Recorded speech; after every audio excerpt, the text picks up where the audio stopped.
Harka fuunee akkam jirtu kabajamtoota daawwattoota keenya kun qophii addaa televezyiinii OBS qophii addaa keenya har'aatiin dura taa'aa Koongireesii Federaalawaa Oromoo Profeesar Mararaa Guddinaa keessummaa godhanneerra haala yeroo fi filannoo biyyaalessaa marsaa jaaffaa Itoophiyaatti taasifamuudhaaf jedhu ilaalchisnee isaan waliin turtii goona. Profeesar Mararaa gaaffii keenya fudhattanii deebii nuu kennuudhaaf waan nu eeyyamtaniif ulfaadha. Anis carraa naa kennitaniif ulfaadha. Tole akkuma kaasee egaa paartiin keessan Koongireesiin Federaalawaa Oromoo yeroo dheeraadhaaf filannoo biyya kanaa keessatti karaa nagaadhaan hirmaataa tureera. Akkasuma qabsoos yeroo dheeraadhaaf paartii gochaa turedha. Mee filannoo Itoophiyaa keessatti taasifaman kanaan dura amma marsaa ja'affaadha. Marsaa sanan darban kana seensaaf akka nuu ta'u isaanumarraa kaanuu meeqa irratti hirmaattaniittu? Dhaabbiin keenya afur gubbaatti hirmateera. Ishii tokko durii sana malee ishii calqabaa tokko malee dhaabbii afur gubbaatti hirmateera. Ishii calqabaa irratti hirmanne akka lakkoofsa biyya kanaatti 1992 ture.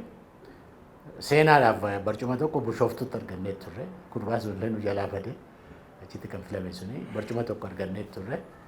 Ergasii qooda fudhachaa turre 97 immoo isa hatamirraa hafe naasana warruma gurguddaa OPDO keessaa warra gurguddaa turan jedhamu moonee turre. Itayyaatti moonee irraa karaa walisoo kanatti moonee turre. Iddoo baay'ee torma gurguddaa jedhamu moonee turre. Booda warri tokko tokko sagalee nu jalaa achiisanii gara aangootti deebi'an malee barcuma oofdiinis nutis walitti kennaa sanaa paarlaamaadhaaf barcuma 53-54 arganne ture. Oromiyaa keessatti jechuun kun egaa homaan jedhu ture. Barcuma 53-4 178 keessa arganne. Caffee Oromiyaatiif immoo karaa Koongireesii 105 arganne. Karaa warri oofdiin sirnaa sana 10 argatanii 125 jechuudha. Amma warri walitti dabalamennaa sana kan arganne. Egaa sana booddee mallas deemsittiin itti toluu dinnaan mallas jalqabee warri kaanis itti fufanii dhibbatti mo'uun nurra jira itti deemanii. Egaa dhibba mo'uun immoo rakkoo fidu argineerraa. Qabsoon sabaas ol ka'ee laga ce'ee amma ofiitti tiyaatiriin irratti hojjetu jedhee sabni ispeeshaalii qeerroon Oromoo dargaggoon Oromoo karaa isaan gara isaan baasutti deemanii fudhachaa turre. Egaa yeroo baay'ee ol deemnee paarlaamaa keessas turreerra achiis baanee qabsoo keenya amma dandeenyutti karaa nagaa karaa seeraa qabsoo keenya itti fufnee asiin geenyeerra. Akkuma makaastanii filannoowwan kanaan duraa kana yoo ilaallu egaa filannoo marsaa ja'affaatti adeemsifamuudhaaf deema. Ijaarsa sirna dimookiraasii keessatti yoo akka hayyuu siyaasaa tokkoottis akka hoogganaa paartiittis ilaaltan ija sirni dimookiraasii biyya kana keessatti namoota baay'een quucaraa deema jedhanii komatu. Isaan kaan immoo lakkii fooyya'insa qaba jedhu. Isin amma 92 irratti hirmaattanii kaasee hamma miilanaatti isa jiru kana akkamitti madaaltu? Ol ba'aa gadi bu'a giraafiinsa olis hin ba'aa gadi hin bu'aa jechuu kooti.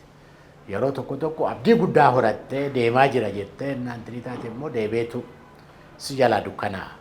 Amma 97 seenaa biyya kanaa keessatti filannaan fooyyee qabu filannaan qircaa beekte qircaarra fooyyee qabu 97 dhufee ture. Atilis qircaa arganne jechuudha. Sagalee keenya baay'ee hatamus. Achi immoo deebi'ee qircaayyuu dhabne mootummaa dhaabbiirra kan bulu kan dhaabbii maannoo mootummaa biyya bichaa bulchu dhibbaaf dhibba argadhu malee. Yaa kanaa olis hin ba'aa gadis hin bu'aa. Karaa sabaa garuu sabni mirga isaas beeka. Karaa sabaa bal'achaa dhufeera. Sabni mirga isaas beekeera.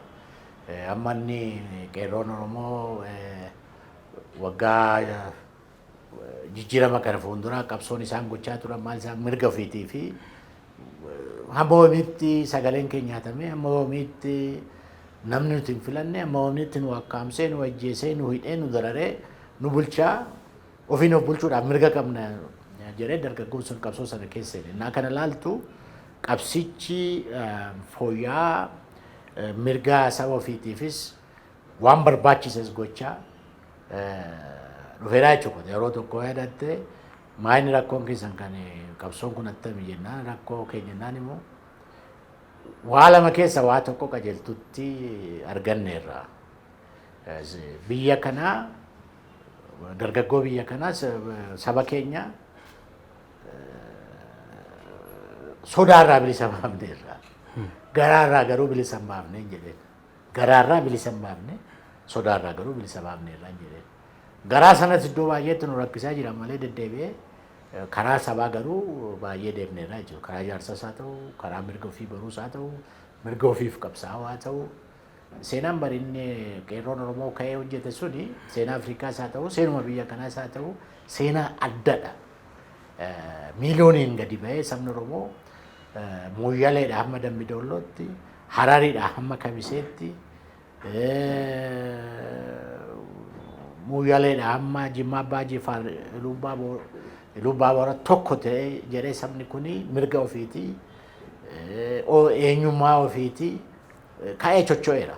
Kuni waan intirii miti, waan xinnaa miti. Sabni akkasitti wal hubatee, wal qabatee, wal utubee qabsoo keessa seenuun waan xinnaa miti. Karaatti nu harkaa bacaccaru malee akka jettu qancaru malee hojii guddaadha, seenaa guddaadha. Seenaanumayyuu biyya kana gara fuulduraatti soo ta'e deebi'ee gargaaruu maannu jijjiiruu danda'udha. Yaa kanaa gaa wal makaadha jechuudha. Naa ol ba'uu jira, naa gadi ba'uu jira. Garuu qabsoon itti fufeera. Mee akka amma paartii nagaadhaan qabsaa'utti waggoottan 20 darbanni adeemsi siyaasa keenyaa akkuma beekamu ol ka'aa gadi bu'aa deemeera. Amma filannoon biyyaalessaa marsaa 6ffaan Itoophiyaan bara 2012 akka lakkoofsa Itoophiyaatti gochuudhaaf jette sababa weerara dhibee vaayirasii koronaatiin gara bayyanaatti akka baranaatti akka ce'u ta'eera.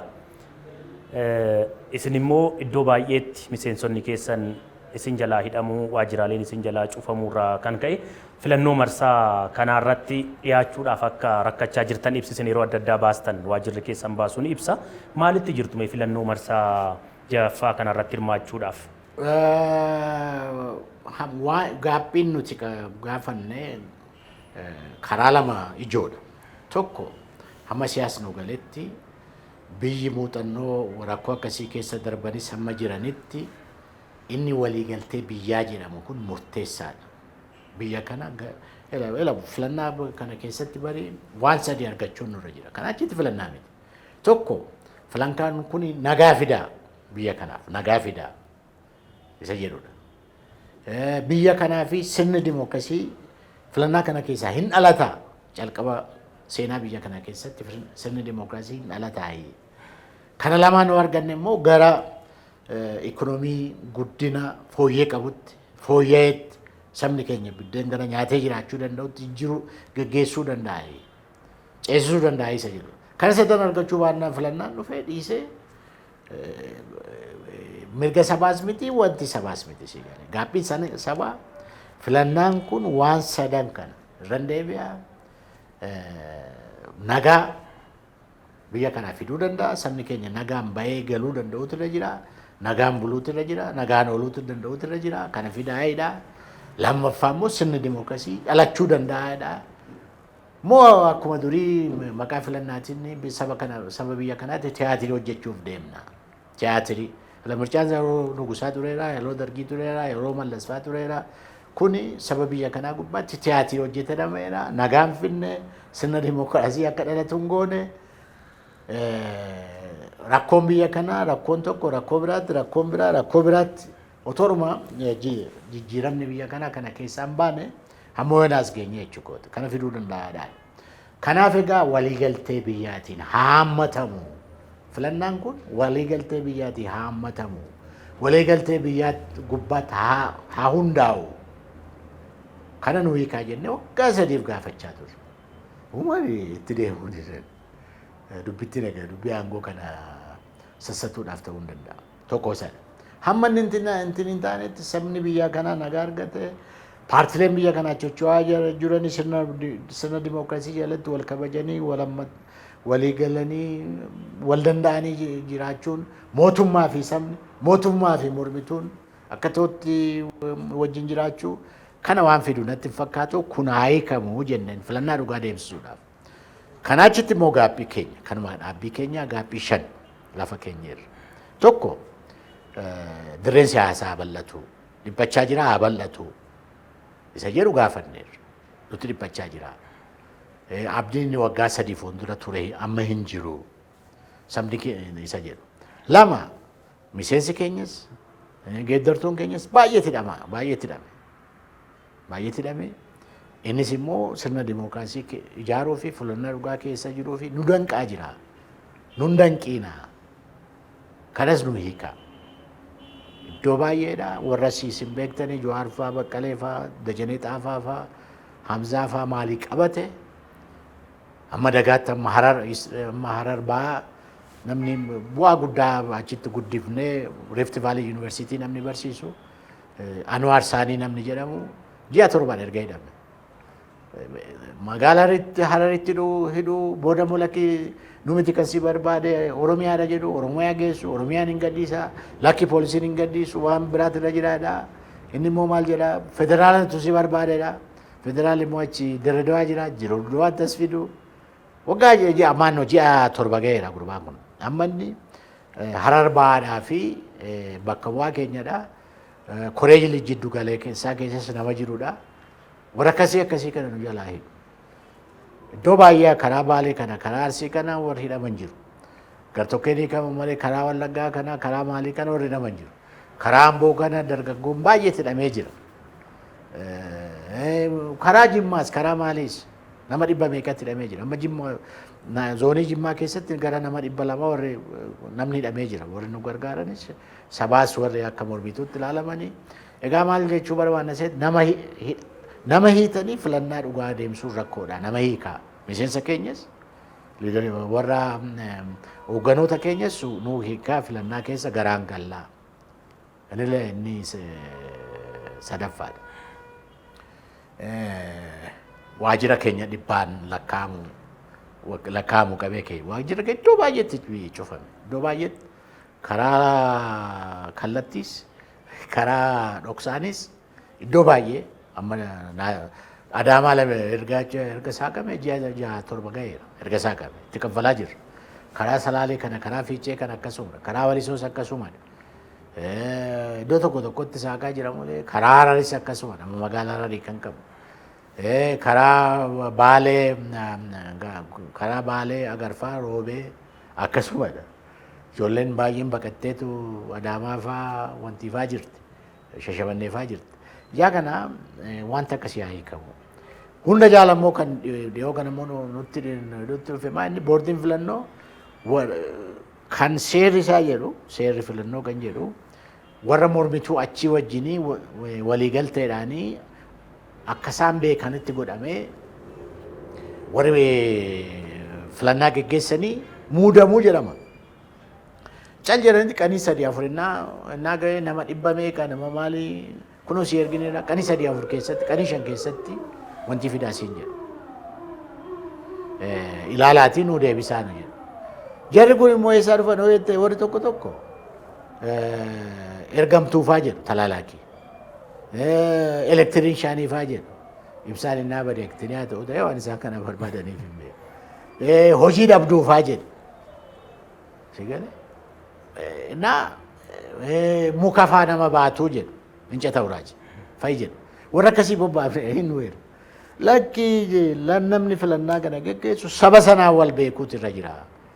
Mormituu achi dorgomu sanaan wal beekuutu irra jira. Nama sabni hin beekne, nama mormituun achi hin beekne fiddanii filannaa wanti ni taatanii namni sabni hin shakka filannaa dhugaa hin ta'u. Kana jijjiiraa inni deddeemnee fitti katabna afaanii itti dubbanna itti deemaa jiru. Dhuma gubbaatti immoo maal goone egaa rakkoon akkasii bal'aa jira. Koree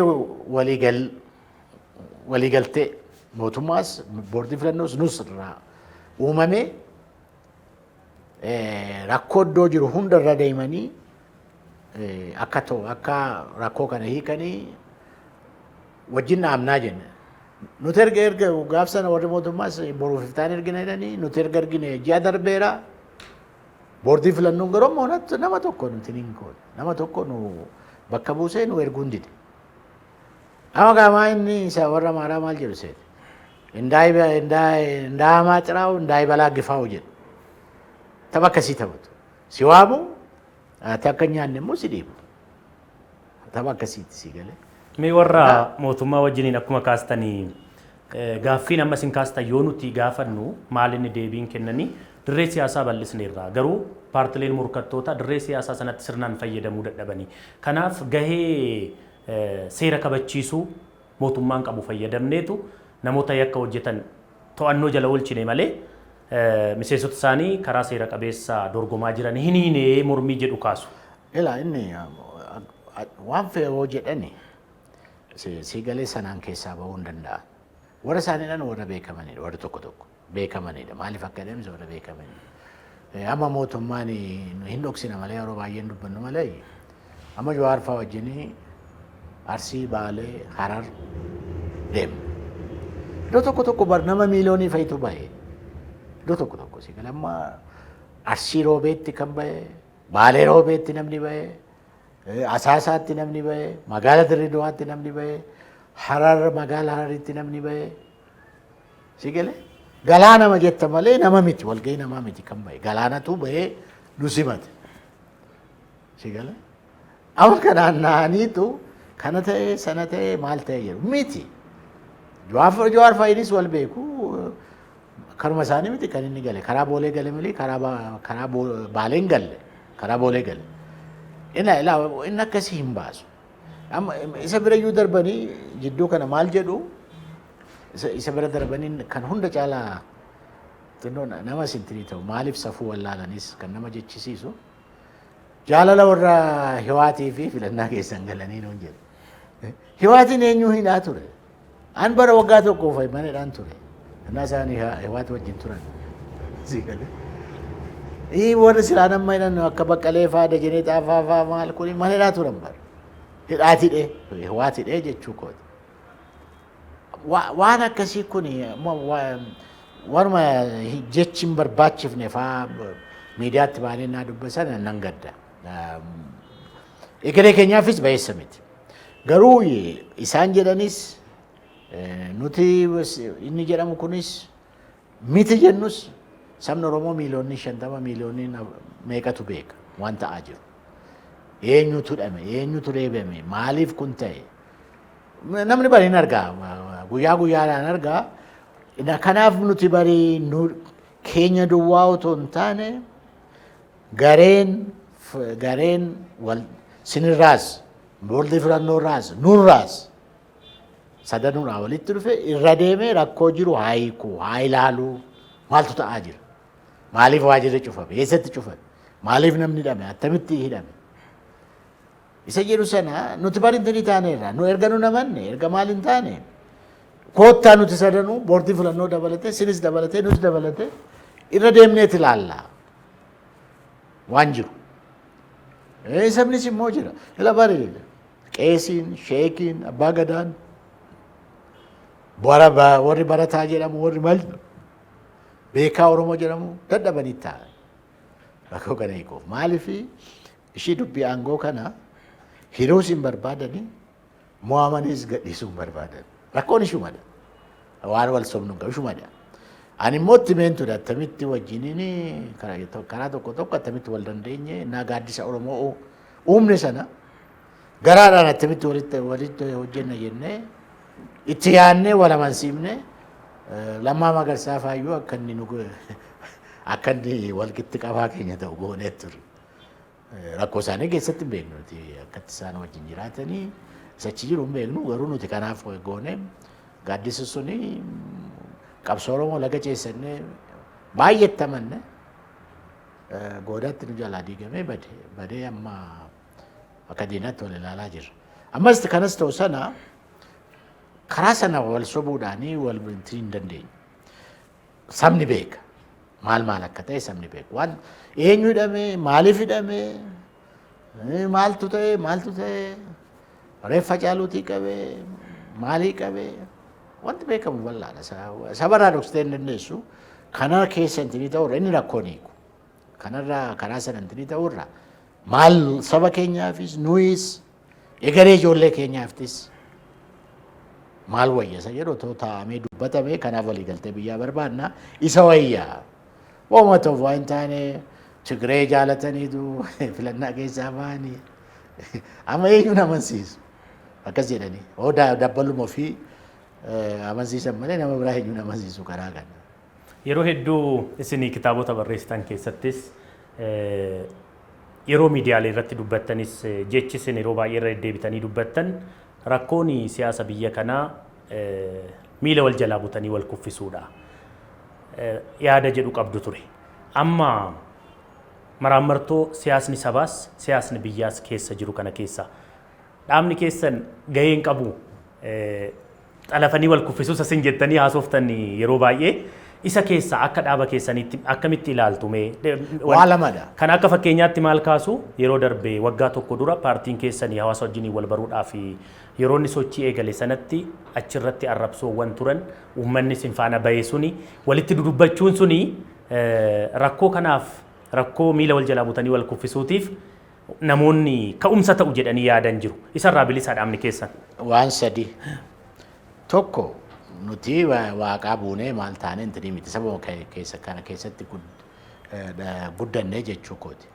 Kanaaf nuti rakkoon jiru akkuma jirutti taa'ee amma dandeenyes fooyyessaa waliigalteenii saba keenya qabsoo saba keenya laga ceesisna jennee gaaddisa Oromoo kan nuti uumnee fi mootummaa wajjin warra mootummaa keessa jiru Oromoo keessaa bahee wajjin kanaaf.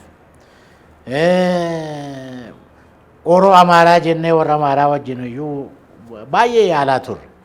Dhaabbi keenya yoo fudhatee waggaa 25f dhaabbota biyya kanaa wajjin Ameerikaa deemee eessa deemee maal ta'ee paartii tokko uumee maal godhee yaalaa ture. Har'as immoo ani bakka bu'aa koongireesii bichaa otoo hin taane madirakii jedhanii paartileen 4-5 keessa jiranii hin bal'ifna iyyuu gara 10tti jennee paartii Sumaalee fa'aa ONLF fa'aa paartii Agaw fa'aa warra akkasii iyyuu Affaar fa'aa maal fa'aa walitti fidnee hojjechaa turre yaallaa jechuudha. Kophaa keenya iyyuu bira dabarree jechuudha. Nutis waaqaa buunee maal ta'ee miti. Rakkoon jira yakkoo kana teenye eenyu maal tolche eenyu maal balleesse teenye walitti himne rakkoo kana hin hiikna jennee kanaaf gaaddisa Oromoo uumne. Gaaddisa Oromoo nuti hin diigne. Amma beeknutti jechuudha tokko kana. Lammaffaa immoo hunda caalaa kan nuti intinii taanu maa inni sinis isa qabattan qabadhaa nuti isa qabanne rakkoon kunii jaarsoliin biyyaas haa ta'u barat beekaan biyya kanaas haa maalis haa ta'u nuti dabalee haayikuu yaada dhiyeessaa turre jechuu kooti. Koo egaa siif ta'e waa tokko ta'e jidduudhuma garayyuu warra wallafii alaarsuudhaa fi anu waamameera walitti alaarsiidhaan. Nuti amma humna keenyaan waa yaalla. Inni naa qabadhu. Hunda caala kana keessatti isa tammas hin jette sana maal goone seete. Salaaletti ilaa karaa Arsii kana innaa deemnu karaa Harar innaa deemnu Baalee deemnu maal amma dandeenyetti walitti maaluma deemna ture. Afaan kuni akka daangaan dabarree kan akka hin taane jennee hamma dandeenye yaalaa turre. Hamma dandeenye jechuudha. Tinii miti. Waa lama nu rakkise.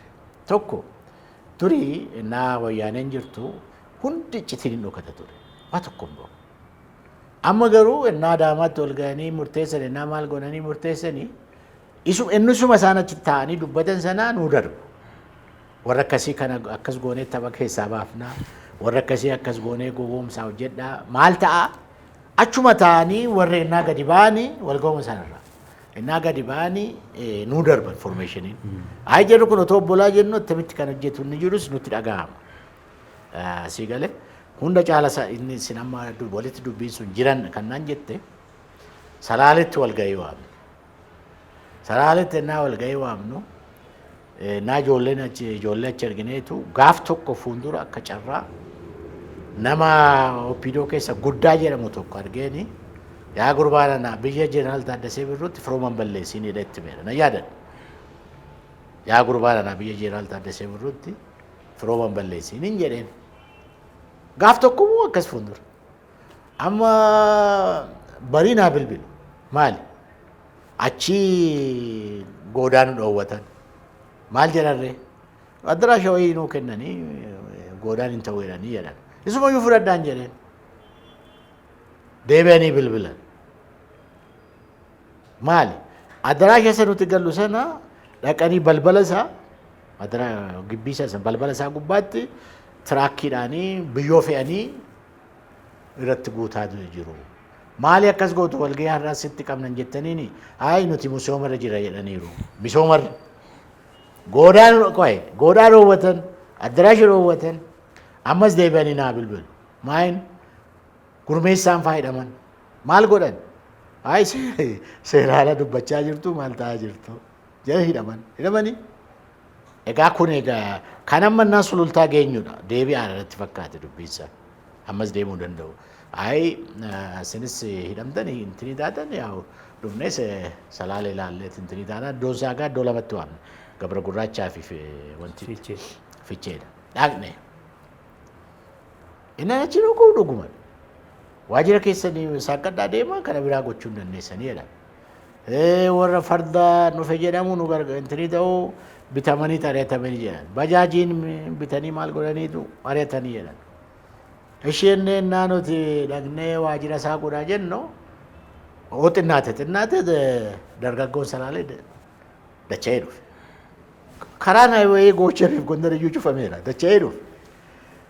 Walgahii isaa iddoo kaanitti goone iyyuu kan ho'aa ture sana. Amma maalan godhe nama sanatti otoon kana himu erga akkas nu godhan ijoolleen kun nagaan qabdu jedheeni seenaa wayii dubbadhe anumatu dubbate. Ijoollee waggaa 10 meeqa fuuldura yeroo Mallasii kunoo asitti walgahii goone turre. Innaa walgahii sana gubbaatti nan yaadadha. Ijoolleen salaalee gadi baanii matsaafa koo gubbaa jira. Gadi baatee mararaa galchaa Mallas Zeenaawii diqaalaa nurratti dhalcheettee sirbite. Salaalee amma dargaggoo qeerroon salaalee dargaggoon salaalee amma nu wajjin jiru beekaa. Kunoo shuma Mallas nuu kennayyuu goodaa amma immoo nu dhoowwatanii. Garuu kun seenaadha. Jabaadhaan jedheen. Amma Jawaar kanan Jawaar dhagee ishuma atattamaan fudhateetu ijoollee dargaggoo salaalee barana qeerroo salaalee barana dorgommiin ijoollee Jeneraal Taaddasee Birruu fi ijoollee Mallas jidduudha. Otoo namni sun kana godhuu baate kanan goonu nuti. Anis kanan jedhu Jawaaris na bira darbee sanan jedhu. Kana rakkan. Si kana rakkicha. Ka'umsi isaa isadha. Isa godhan hin beekan hin raanfatu si galee raanfataniitu dhagaan taane darbataniitu innaa dhagaan hin taane immoo deebi'ee darbatame deebi'anii gara bahuutti deemu. Nama hin beekutti nama salaalee nama aangoo guddaa qabu jala mureen biyya Jeneraal Taaddasee Birruutti gurbaan anaaf firoomanuu jalaan balleessinii achi dhaqna boru jedheen dhoksee miti itti maandee. Kanata kana fidee jechuudha. Dabballee isaanis bara eeggachuutu irra jira. Mootummaan dabballee isaanii jedhanii bobbaasanii waa hin taane hojjetanii waa hin taane immoo nama dubbachiisuun bayeessa miti. Isaanitti simeeraa jechuudha.